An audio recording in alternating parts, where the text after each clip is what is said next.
The $37 million Pink Panthers jewelry heist at Harry Winston was a flawless crime, but returning for a greater score was the robber's error. But did the police condemn the right people, or are the ringleaders still on the loose? In today's video, these questions are gonna be answered, so I recommend you stay with me till the end to learn more about it.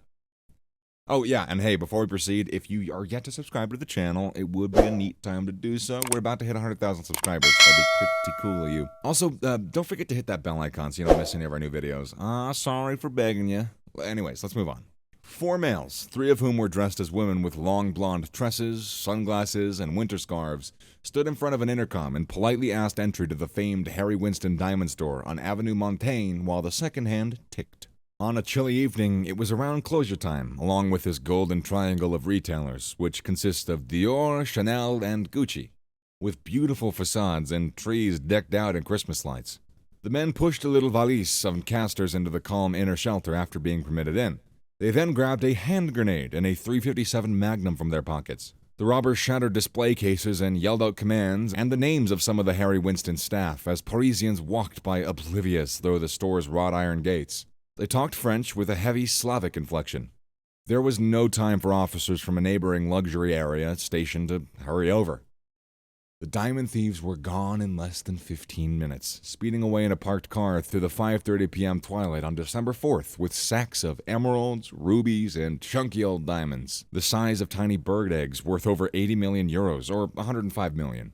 The Harry Winston heist might not have been a debonair as celluloid jewel thieves with the charisma of David Neve, aka the debonair Phantom Bandit, Sir Charles Lytton, but the careful planning, rapid implementation, and specific concepts raised suspicion that it was the action of a loose global network of fighting ex-soldiers and their family from the former Yugoslavia. The Pink Panthers had been given a name by investigators who are impressed by the gang's inventiveness. The similarities between film and reality are possibly summed up by the bumbling Inspector Clouseau's accent and phrases, as seen in the original 1963 The Pink Panther. "I recognize him for having a distinct natural talent," he remarked of his foe, the Phantom Bandit.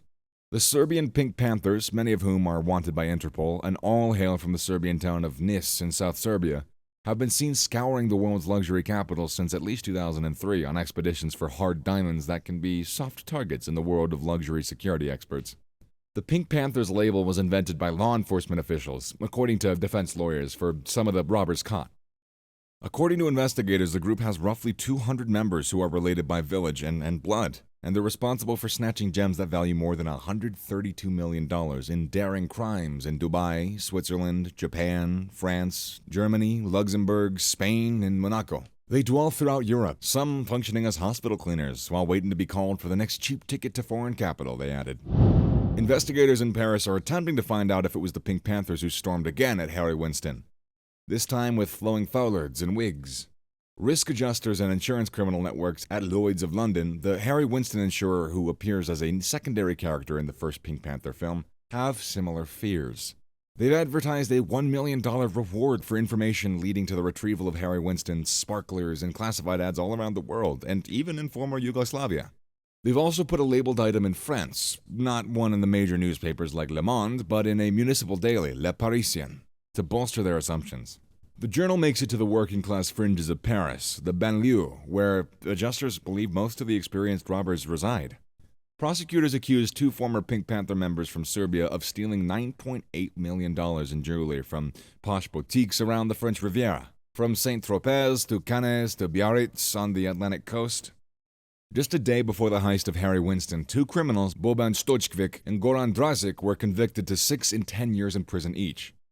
In Chambéry, in eastern France, Dragan Mikic, the group's fugitive ringleader, was sentenced to 15 years in prison in his absence. In 2005, he slipped down a ladder while his comrades fought the watchtower with machine gun fire, and he fled from jail. At their sentence, prosecutor Gilbert Lafay noted, "Almost all of them are clever. However, why do people choose the path of easy money despite their intelligence? The ultra-luxe thefts are marked by cool cunning, audacity, and quickness, leading detectives to believe that the Pink Panthers are drawing inspiration from Hollywood's top criminals, right down to concealing a distinctive $657,000 blue diamond in a jar of face cream, as one did for his fiancée."